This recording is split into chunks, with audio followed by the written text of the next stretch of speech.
The mountain had a way of breathing before dawn, not with wind alone, but with a slow, settling sound, like a great animal easing its weight into the earth. Snow lay deep against the cabin walls, pressed there by weeks of steady storms, and the timber logs creaked as they cooled in the early dark. Inside, the woman sat awake, listening. Her name was Eliza Hale. She had learned, over many winters, to tell the difference between harmless sounds and warnings. The crack of freezing sap in the logs meant nothing. The low moan that slid down from the ridge meant snow shifting somewhere far above. But the silence between those sounds mattered most. When the mountain went too quiet, that was when she paid attention. Eliza rose from the narrow bed and pulled on her wool coat, stiff with frost at the seams. She moved without lighting a lamp, guiding herself by memory through the small cabin. Her boots waited by the door. Her mittens hung on a nail. She had placed them there with intention, as she placed everything, because in winter, intention was survival. The stove at the center of the cabin still held warmth from the night before. She laid a hand against its clay surface and felt a steady heat, not roaring, not failing. Good. She opened the iron door just enough to look in. Coals glowed like buried embers of sunrise. She fed them a single split log and closed the door again, slow and careful, so the draft did not steal heat she would need later. Outside, the sky was beginning to thin from black to a hard, pale blue. Eliza stepped onto the packed snow and inhaled. The cold struck her lungs cleanly, without mercy, and she welcomed it. Cold meant clarity. Cold meant the rules had not changed overnight. Below the cabin, the slope fell away into trees heavy with white. Somewhere beyond them, a narrow trail wound down toward the valley settlement, though it had not been used in weeks. No one came up here in winter unless they had no other choice, and no one had come this season at all. That suited most people just fine. When Eliza had first chosen this place, the talk in the valley had been quiet but certain. They did not argue with her outright. They did not forbid her. They simply shook their heads and said little things that added up to the same meaning. Too high, too exposed, too foolish for a woman alone. Eliza had listened without answering. She had learned long ago that explanations were wasted on people who had already decided what was possible. Instead, she had climbed higher, driven her stakes deeper, and begun her work. The cabin had taken 2 summers to finish. The stone stove alone had taken half of one. She had hauled each rock by hand, chosen each one for its shape, its density, the way it would hold heat long after the fire died. She had studied old designs from places even colder than this mountain, designs meant to keep warmth close and steady, not blazing and brief. That stove was the heart of everything now. Eliza walked the short distance to the snow-packed shed where she kept her firewood. She opened the door and inspected the stack, neatly cut, carefully dried, arranged to allow air to move even in deep cold. She counted rows with her eyes, not because she doubted herself, but because counting kept the mind sharp. Enough for several weeks, even if the storms worsened. She closed the shed and turned her face toward the ridge. Clouds were gathering there, low and thick, their undersides dark with promise. Another storm was coming. She had known it since the night before, felt it in the way the cold had sharpened instead of easing. She did not fear storms. She feared unpreparedness. Back inside, Eliza began the morning tasks that anchored her days. She ground dried roots into meal. She sliced bread baked 2 days earlier, its crust hard but its center still soft with stored moisture. She set water to warm on the stove, not boiling yet, just coaxing heat into it. Every movement was economical, practiced, free of haste. As she worked, her thoughts returned to the valley, though she rarely allowed them to linger there. She had lived among those people once. She had known their rhythms, their assumptions. They believed safety came from numbers, from closeness, from walls built side by side. Eliza had learned otherwise. She had learned it the winter her husband had died. Not from cold, not from hunger, from waiting too long for help that never arrived. from believing that someone else would come, that someone else was responsible. When the storm had cut the valley off, when the paths vanished under drifting snow, promises had meant nothing. After that winter, Eliza had changed in ways that were difficult to explain. She had not grown bitter. She had grown precise. Precision had led her to the mountain. The first year alone had been the hardest, not because of labor, but because of doubt. Doubt crept in during long nights when the wind struck the walls like a living thing, when the fire burned low and every sound seemed larger than it was. Doubt whispered the voices of others, reminding her of every warning she had ignored. But doubt, she learned, could be worked through like frozen ground, slow, steady, with the right tools. Now, seasons later, doubt came less often. And when it did, she met it with evidence. The stove held heat through the night. The walls blocked the worst of the wind. The roof shed snow instead of collecting it. Her stores lasted. Her body remained strong. This morning, though, there was something else beneath her calm. Not fear, awareness. She stepped to the small window facing east and wiped a circle in the frost with her sleeve. The light beyond was duller than it should have been at this hour. Snow was already falling, fine and fast, almost invisible unless she focused on it. This would not be a gentle storm. Eliza finished her meal and packed a portion away. Waste had no place here. She checked the seams around the door, pressing her fingers into the moss, chinking, ensuring no gaps had opened. She reinforced one corner where the wind tended to worry at the logs. Small corrections now saved large efforts later. As the day progressed, the storm arrived fully. Snow thickened, driven sideways by gusts that rattled the shutters. The world beyond the windows faded into white motion. Eliza stayed inside, tending the fire, mending a tear in her coat, sharpening tools she might not need but preferred ready. The mountain pressed closer as visibility vanished. Sound changed. The wind no longer moved freely. It collided, rebounded, searched for weaknesses. By evening, the temperature dropped sharply. Eliza felt it not just on her skin, but in the way the cabin responded. Wood contracted. Iron sang faintly as it cooled.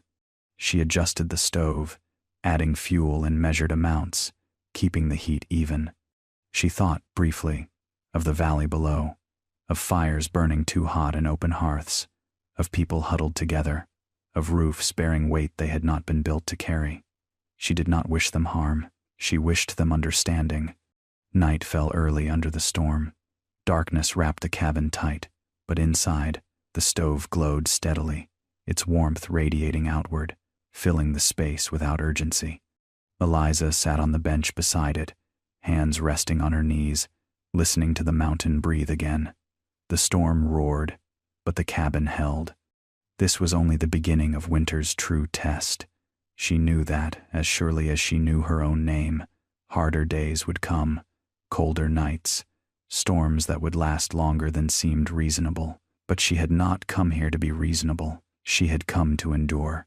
And as the fire settled into a deep, reliable burn, Eliza allowed herself a single, quiet certainty. Whatever the mountain sent next, she would be ready. By morning, the storm had not loosened its grip. Snow pressed against the cabin door in a solid wall, packed tight by wind and time. Eliza discovered this when she tried to open it and felt the weight answer back, unmoving. She did not force it. Forcing things in winter led to breaks, and breaks led to problems that multiplied quickly. Instead, she set her shoulder against the doorframe and listened. The storm had changed its voice. It no longer screamed. It muttered. That meant it had settled in, content to stay. The kind of storm that reshaped landscapes slowly, hour by hour, until paths vanished and familiar outlines became foreign. Eliza turned away from the door and checked the stove. The heat had held through the night, just as she had designed it to. The stones were warm to the touch, deep warmth, stored and patient. She fed the fire sparingly. In a long storm, Firewood was not burned for comfort.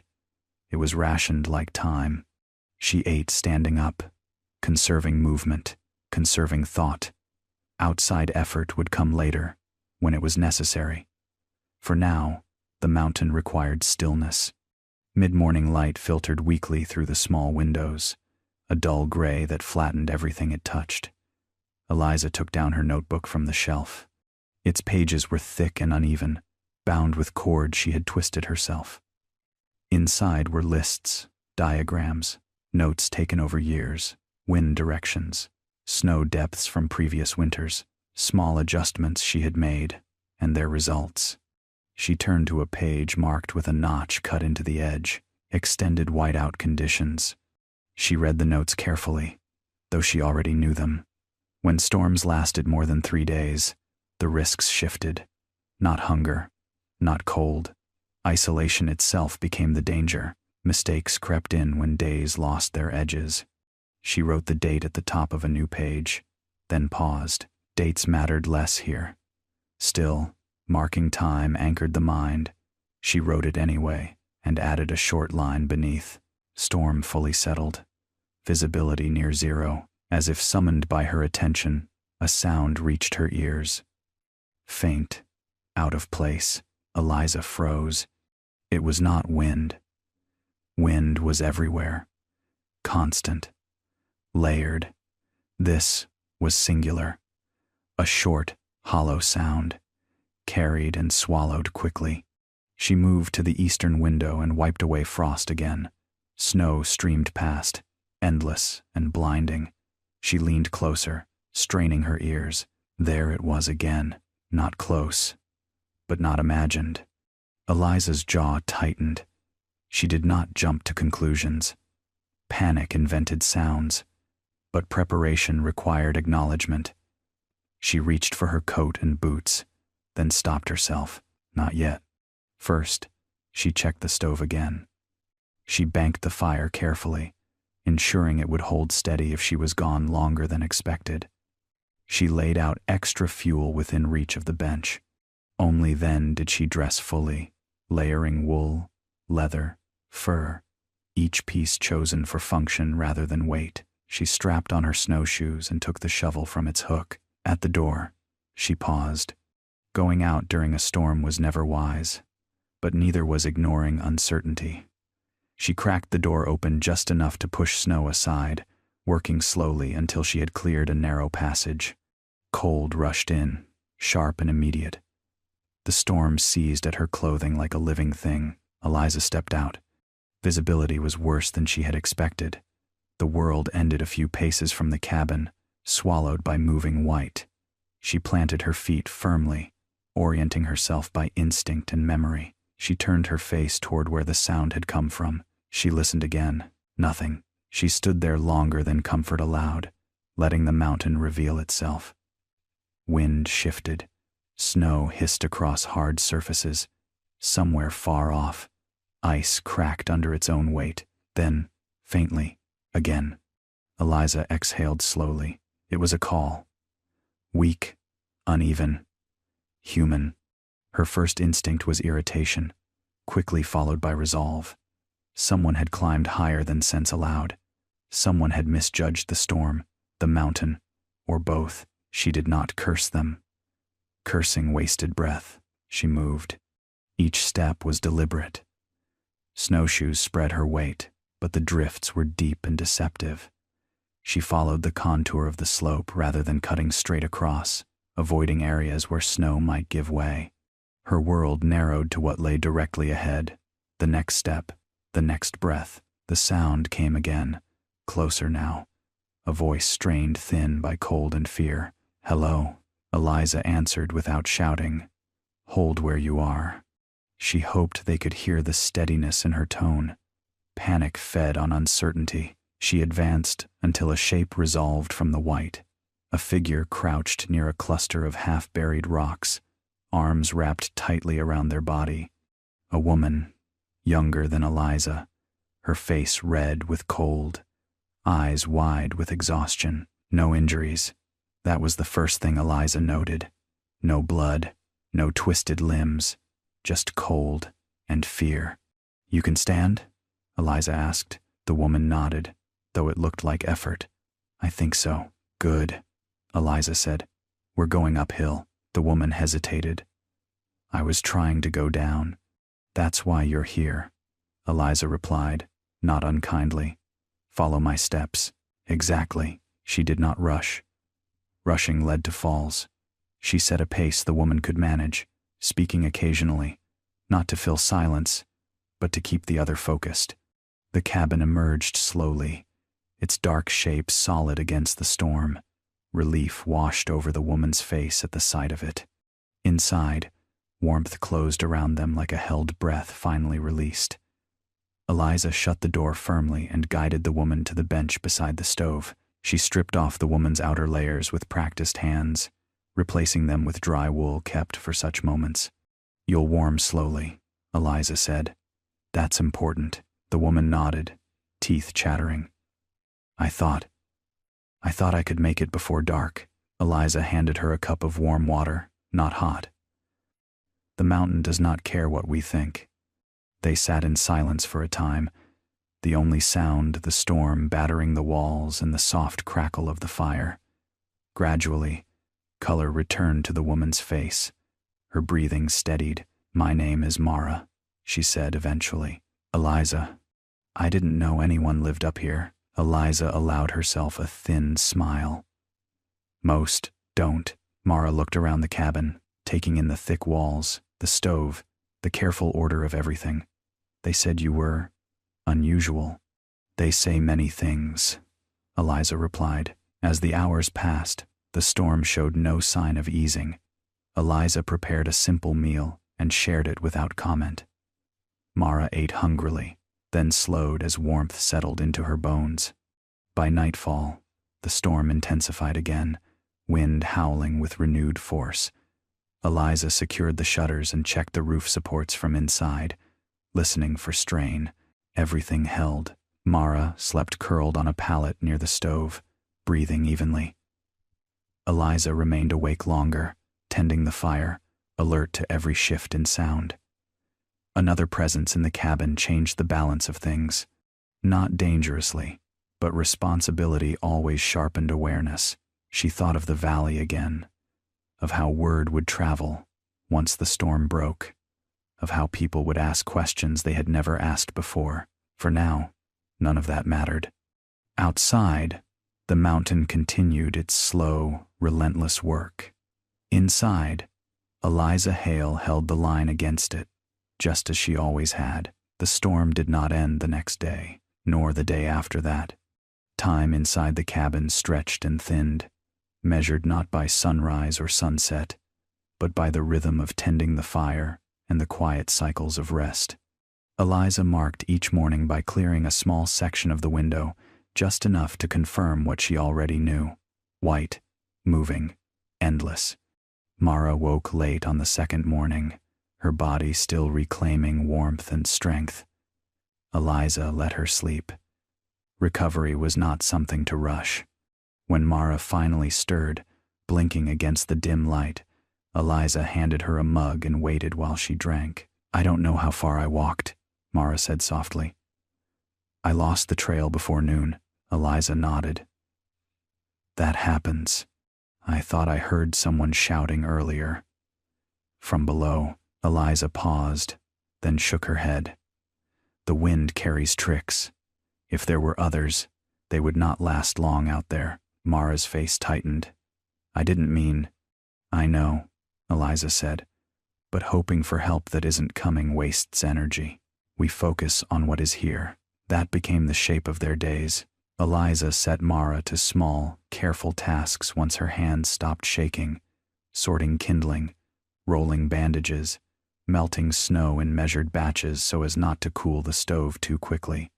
Each task restored a little more confidence, a little more presence. At first, Mara watched Eliza constantly, as if afraid she might vanish if not observed. Eliza did not comment on it. Trust, she knew, arrived slowly in places like this. On the fourth day, the storm changed again. It did not lessen. It deepened. The wind slowed but grew heavier, pushing snow downward instead of sideways. The sound against the roof became a constant pressure, a dull, smothering weight. Eliza climbed the interior ladder and pressed her ear to the beams. Too much accumulation. She climbed down and reached for her coat. "I need to clear the roof," she said. Mara stiffened. "In this?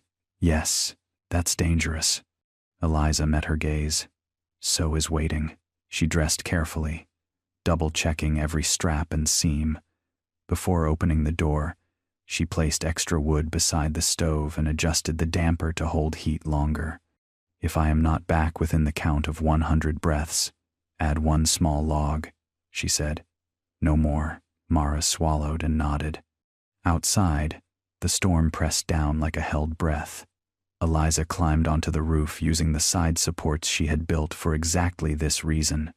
She moved slowly, sweeping snow away in sections, never clearing too much at once.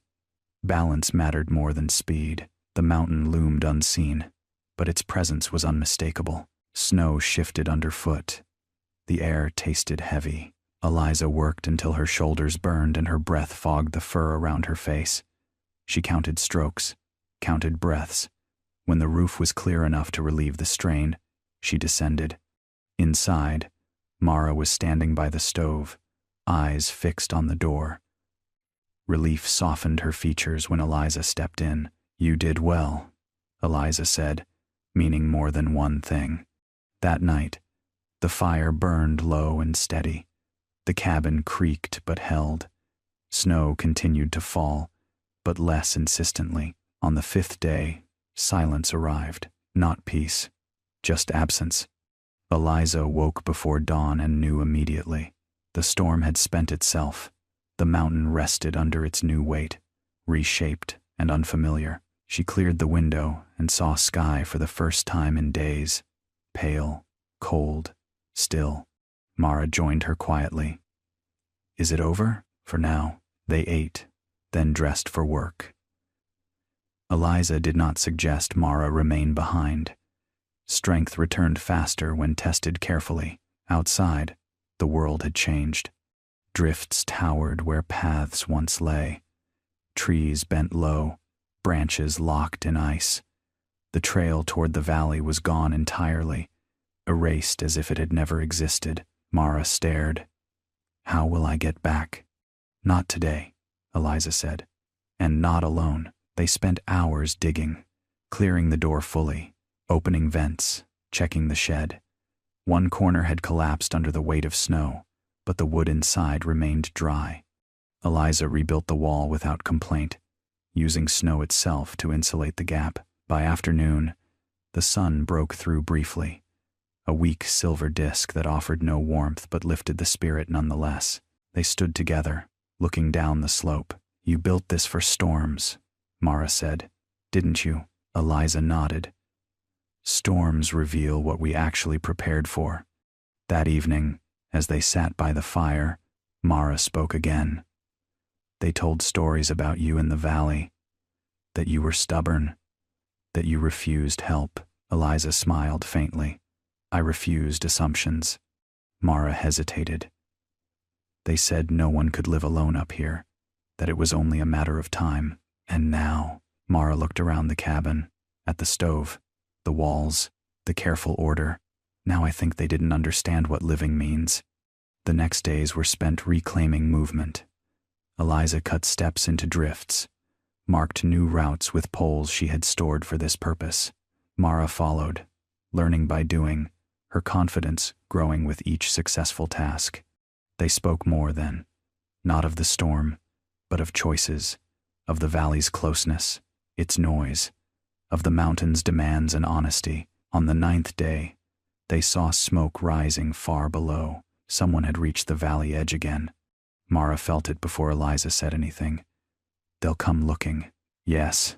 What will you do?" Eliza considered the question carefully. "What I always do. Tell the truth." When the first figures arrived days later, they came slowly, cautiously, disbelief written into every step. They stared at the cabin as if it were a thing that should not exist. Eliza met them outside, Mara at her side. They asked questions, many of them. How had she survived? How had the cabin held? Why had she stayed? Eliza answered plainly. No boasting, no softness. Some listened, some did not, but all of them looked at the stove when they went inside. All of them felt the warmth that did not scorch or fade. All of them noticed how the walls kept the wind at bay. When they left, the mountain felt quieter again. Mara stayed longer, long enough to learn the systems, long enough to help reinforce what the storm had tested, long enough to decide, I may not stay forever, she said one evening. But I won't forget this. Eliza nodded. That is enough. Winter still held the mountain in its grip. Hard days still lay ahead. But something had shifted, subtle and lasting. The mountain woman was no longer a rumor. She was proof. Winter did not release the mountain all at once. It loosened its hold in small concessions. A longer stretch of daylight. Snow that fell straight down instead of sideways. The first soft drip from the eaves at midday before freezing again by evening. Eliza noticed each change without celebration. Change, like hardship, was something to be met attentively, not emotionally. Mara noticed too, though she reacted differently. She stood longer at the window. She lingered outside after chores, face turned toward the pale sun, as if reminding herself that the sky still existed beyond storms. They had settled into a rhythm that no longer felt temporary. Mara rose early now without prompting. She learned how to read the stove by sound alone, how to tell when the fire needed air or restraint. She learned where Eliza stored the tools meant only for deep winter and why they were never touched casually. She learned the difference between fatigue and danger, and Eliza, in her quiet way, learned too. She learned that teaching did not weaken her self-reliance. It clarified it. Explaining why she had built something a certain way forced her to revisit the reasoning, to test it again. The mountain respected that kind of honesty. Word from the valley came sporadically. Travelers arrived in cautious pairs, never alone now. They came with questions disguised as observations. It's warmer than I expected. You must burn a great deal of wood. This stove is unusual. Eliza answered only what was asked directly. She did not invite admiration, nor did she deflect it. She treated curiosity the same way she treated cold. Acknowledged, managed, never indulged. Some visitors brought small offerings, salt, cloth, iron nails salvaged from older structures. Eliza accepted what was useful and returned what was not. Trade required balance. Mara watched these exchanges closely. They listened to you, she said one night after the last visitors had gone. They listened to outcomes, Eliza replied. People always do. Late one afternoon, after a stretch of rare calm, Eliza noticed a sound she had not heard in months.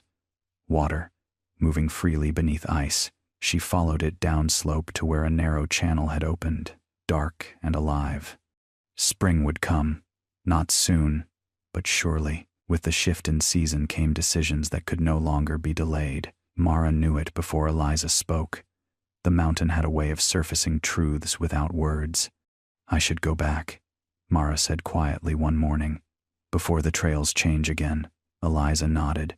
She had already prepared a small bundle of supplies. Dried food, extra cord, a map drawn not as the valley remembered the mountain, but as it truly was now. You'll take the higher route, Eliza said. It looks longer. It isn't. Mara accepted the bundle with steady hands. I won't forget this place. Eliza studied her for a moment, then added one more item. A small iron hook, curved and smoothed by years of use. For testing snow ahead of you, she said. And ground that looks settled but isn't. Mara closed her fingers around it. Thank you. They did not embrace. They did not need to. Eliza watched from the ridge as Mara descended, her figure growing smaller against the vast white until it blended into the land itself. Only then did Eliza turn back toward the cabin. Solitude returned, but it felt different now. Not heavier, just quieter. Spring came slowly, as it always did at that height. Snow retreated in patches, revealing dark earth and flattened grasses. The roof shed its final burden. The shed stood firm. The stove continued its patient work on cold mornings and damp evenings. Eliza repaired what the winter had worn. She replaced timbers where needed, reinforced others that had proven themselves. She took notes, always notes. The mountain rewarded those who paid attention. Visitors returned more often as the trails reopened. Some came with genuine interest, others with poorly disguised disbelief. "You really stayed through it all?" one man asked, eyes darting to the ridgeline. "Yes." "Alone?" Eliza met his gaze calmly. "No one survives anywhere alone." He frowned, not understanding, and she did not elaborate. Late in the season, a small group arrived with a purpose more solid than curiosity. They brought tools, wood, stone. "We want to build better," one of them said. "Down below, and maybe higher up too." Eliza considered them carefully. Building is the easy part. Commitment is harder. They stayed. Not all of them, but enough. Eliza did not oversee their work. She worked alongside them when it mattered and stepped back when it did not. She corrected mistakes quietly. She allowed some to fail safely, so the lesson would last. A second stove was built in the valley that year. Not a copy, but an adaptation. Thick-walled, thoughtful, slow-burning, it held through the next winter. By the time snow returned in earnest, the mountain felt different again. Not tamed, never that, but acknowledged. Eliza stood outside one evening as the first heavy flakes began to fall, her breath rising in a steady plume. The cabin behind her glowed softly, warmth contained, deliberate. She thought of the woman she had been years ago, waiting, trusting that help would arrive simply because it should. The mountain had taught her otherwise. It had taught her that survival was not defiance, but agreement, an understanding of limits, and the discipline to live within them without resentment. As winter closed in once more, Eliza moved through her preparations with the same care as always. Firewood stacked, stores checked, roof supports tested. Nothing rushed, nothing neglected. The mountain breathed. And this time, when the storm came, and it did, as it always would, it found a place already shaped to meet it, not by chance, but by a woman who had learned to listen, endure, and remain. If you enjoyed this story, click the video on your screen now to watch another unforgettable tale, where destiny and courage collide in ways you never expected. Don't forget to subscribe and consider to hype our video to help us keep bringing you more stories like these. Your support means everything to us.